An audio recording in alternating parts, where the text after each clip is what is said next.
श्री विष्णु पुराण चतुर्थ अंश 19वां अध्याय पुरु वंश।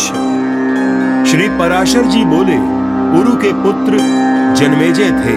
जन्मेजय का प्रचिनवान, प्रचिनवान का प्रवीर, प्रवीर का मनस्यु, मनस्यु का अभयद, अभयद का सुध, सुध का बहुगत, बहुगत का संयाति, संयाति का अहंयाति और अहंयाति का पुत्र रौद्राश्व था।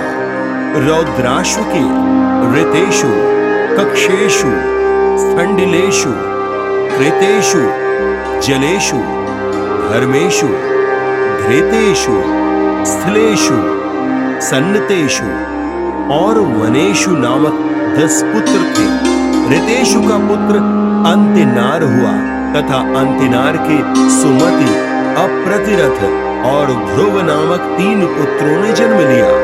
इनमें से अप्रतिरथ का पुत्र कर्णव और कर्णव का मेधातिथि हुआ, जिसकी संतान कार्ण्यवायन ब्राह्मण हुए। अप्रतिरथ का दूसरा पुत्र ऐलीन था। इस ऐलीन के दुष्यंत आदि 4 पुत्र हुए। दुष्यंत के यहाँ चक्रवर्ती सम्राट भरत का जन्म हुआ, जिसके नाम के विषय में देवगण ने इस श्लोक का गान किया था। माता भस्त्रा पितुः पुत्रो येन जाता है स एव सह भरत सुपुत्रम दुष्यंतम मावमस्थास्य शकुंतला रेतोधाह पुत्रो नयति नरदेव यमक्षयात त्वं चास्य धाता गर्भस्य सत्यमाह शकुंतला। अर्थात माता तो केवल चमड़े की धौंकनी के समान है, पुत्र पर अधिकार तो पिता का ही है। पुत्र जिसके द्वारा जन्म ग्रहण करता है, उसी का स्वरूप होता है। हे दुष्यंत, तू इस पुत्र का पालन पोषण कर, शकुंतला का अपमान न कर। हे नरदेव, अपने ही वीर्य से उत्पन्न हुआ पुत्र अपने पिता को यमलोक से उद्धार कर स्वर्गलोक को ले जाता है। इस पुत्र के आधान करने वाले तुम ही हो। शकुंतला ने यह बात ठीक ही कही है। भरत के 3 स्त्रियां थीं, जिनसे उनके 9 पुत्र हुए। भरत के यह कहने पर कि मेरे अनुरूप नहीं है, उनकी माताओं ने इस भय से कि राजा हमको त्याग न दे, उन पुत्रों को मार डाला। इस प्रकार पुत्र जन्म के विफल हो जाने से भरत ने पुत्र की कामना से मरुत्सोम नामक यज्ञ किया। उस यज्ञ के अंत में मरुदगण ने उन्हें भरद्वाज नामक एक बालक पुत्र रूप से दिया, जो उतथ्य पत्नी ममता के गर्भ में स्थित दीर्घतमा मुनि के पाद प्रहार से स्खलित हुए बृहस्पति जी के वीर्य से उत्पन्न हुआ था। उसके नामकरण के विषय में ये श्लोक कहा जाता है। मूढ़े भरद्वाज मिमं भरद्वाजं बृहस्पते यातो यदुक्त्वा पितरो भरद्वाजस्ततस्त्वयम्। अर्थात पुत्रोत्पत्ति के अनंतर बृहस्पति ने ममता से कहा, हे मूढ़े, ये पुत्र द्वाज अर्थात हम दोनों से उत्पन्न हुआ है, तो इसका भरण कर। तब ममता ने भी कहा, हे बृहस्पति, यह पुत्र द्वाज हम दोनों से उत्पन्न हुआ है, अतः तुम इसका भरण करो। इस प्रकार परस्पर विवाद करते हुए उनके माता पिता चले गए, इसलिए उसका नाम भरद्वाज पड़ा। पुत्र जन्म वितत अर्थात विफल होने पर मरुदगण ने राजा भरत को भरद्वाज दिया था, इसलिए उसका नाम वितत भी हुआ। वितत का पुत्र मन्यु हुआ और मन्यु के बृहस्पति, शक्र, महावीर्य, नर और गर्ग आदि कई पुत्र हुए। नर का पुत्र संकृति और संकृति के गुरुप्रीत एवं रंतिदेव नामक 2 पुत्र हुए। गर्ग से शिनि का जन्म हुआ, जिससे कि गार्ग्य और शैन्य नाम से विख्यात क्षत्रोपेत ब्राह्मण उत्पन्न हुए। महावीर का पुत्र दुरुक्षय हुआ, उसके त्रयारूण, पुष्करिण्य और कपि नामक 3 पुत्र हुए। ये तीनों पुत्र पीछे ब्राह्मण हो गए थे। बृहक्षत्र का पुत्र सुहोत्र, सुहोत्र का पुत्र हस्ती था, जिसने ये हस्तिनापुर नामक नगर बसाया था। हस्ती के 3 पुत्र अजमीढ़, द्विजमीढ़ और पुरुमीढ़ थे। अजमीढ़ के कण्व और कण्व के मेधातिथि नामक पुत्र हुआ, जिसने की कण्वायन ब्राह्मण उत्पन्न हुए। अजमीढ़ का दूसरा पुत्र बृहदिषु था। उसके बृहद्धनु, बृहद्धनु के बृहत्कर्मा, बृहत्कर्मा के जयद्रथ, जयद्रथ के विश्वजित तथा विश्वजित से सेनजित का जन्म हुआ। सेनजित के रुचिराश्व, काश्य, दृढ़हनु और वत्सहनु नामक 4 पुत्र हुए। रुचिराश्व के पृथुसेन, पृथुसेन के पार और पार के नील का जन्म हुआ। इस नील के 100 पुत्र थे, जिनमें काम्पिल्य नरेश समर प्रधान था।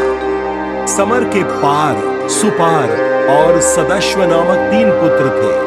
सुपार के पृथु, पृथु के सुकृति, सुकृति के विभ्राज और विभ्राज के अहुण नामक पुत्र हुआ, जिसने शुक कन्या कीर्ति से विवाह किया था। अहुण से ब्रह्मदत्त का जन्म हुआ। ब्रह्मदत्त से विवक्सेन, विवक्सेन से उदकसेन तथा उदकसेन से भल्लाभ नामक पुत्र उत्पन्न हुआ। द्विजमीढ़ का पुत्र यवीनर था। उसका धृतिमान, धृतिमान का सत्यधृति, सत्यधृति का दृढ़नेमि, दृढ़नेमि का सुपार्श्व, सुपार्श्व का सुमति, सुमति का सन्नतिमान तथा सन्नतिमान का पुत्र कृत हुआ, जिसे हिरण्यनाभ ने योग विद्या की शिक्षा दी थी तथा जिसने प्राच्य सामग्र श्रुतियों की 24 संहिताएं रची थी। कृत का पुत्र उग्रायुध था, जिसने अनेक नीपवंशीय क्षत्रियों का नाश किया। उग्रायुध के क्षेम्य, क्षेम्य के सुधीर, सुधीर के रिपुंजय और रिपुंजय से बहुरथ ने जन्म लिया। ये सब पुरुवंशीय राजागण हुए। अजमीढ़ की नलिनी नामनी एक भार्या थी। उसके नील नामक एक पुत्र हुआ। नील के शांति, शांति के सुशांति, सुशांति के पुरंजय, पुरंजय के ऋक्ष और ऋक्ष के हर्यश्व नामक पुत्र हुआ। हर्यश्व के मुद्गल, सृंजय, बृहदिषु, यवीनर और काम्पिल्य नामक 5 पुत्र हुए। पिता ने कहा था कि मेरे ये पुत्र मेरे आश्रित 5 देशों की रक्षा करने में समर्थ हैं, इसलिए वे पांचाल कहलाए। मुद्गल से मौदगल्य नामक शत्रुपेत ब्राह्मणों की उत्पत्ति हुई। मुद्गल से बृहदश्व और बृहदश्व से दिवोदास नामक पुत्र एवं अहल्या नामक एक कन्या का जन्म हुआ। अहल्या से महर्षि गौतम के द्वारा शतानंद का जन्म हुआ। शतानंद से धनुर्वेद का पारदर्शी सत्यधृति उत्पन्न हुआ। एक बार अप्सरा में श्रेष्ठ उर्वशी को देखने से सत्यधृति का वीर स्खलित होकर शरस्तंभ अर्थात सरकंडे पर पड़ा। उससे 2 भागों में बट जाने के कारण पुत्र और पुत्री रूप 2 संतानें उत्पन्न हुई। उन्हें मृगया के लिए गए हुए राजा शांतनु कृपावश ले आए। तदनंतर पुत्र का नाम कृप हुआ और कन्या अश्वत्थामा की माता द्रोणाचार्य की पत्नी कृपी हुई। दिवोदास का पुत्र मित्रायु हुआ। मृत्यायु का पुत्र च्यवन नामक राजा हुआ। च्यवन का सुदास, सुदास का सौदास, सौदास का सहदेव, सहदेव का सोमक और सोमक के 100 पुत्र हुए, जिनमें जंतु सबसे बड़ा और पृषत सबसे छोटा था। पृषत का पुत्र द्रुपद, द्रुपद का धृष्टद्युम्न और धृष्टद्युम्न का पुत्र धृष्टकेतु था। अजमीढ़ का ऋक्ष नामक एक पुत्र और था। उसका पुत्र संवरण हुआ तथा संवरण का पुत्र कुरु था, जिसने कि धर्म क्षेत्र कुरुक्षेत्र की स्थापना की। कुरु के पुत्र सुधनु, जहनु और परीक्षित आदि हुए। सुधनु का पुत्र सुहोत्र था। सुहोत्र का च्यवन, च्यवन का कृतक और कृतक का पुत्र उपरिचर वसु हुआ।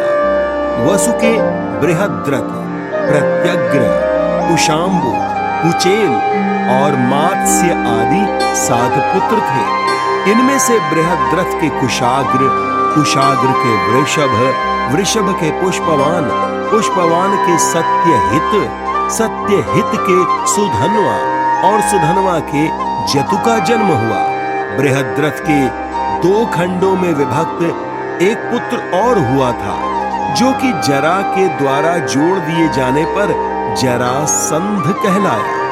उससे सहदेव का जन्म हुआ तथा सहदेव से सोमप और सोमप से श्रुति श्रवा की उत्पत्ति हुई। इस प्रकार मैंने तुमसे यह मागध भूपालों का वर्णन कर दिया। इति श्री विष्णु पुराणे चतुर्थे अंशे 19 अध्यायः।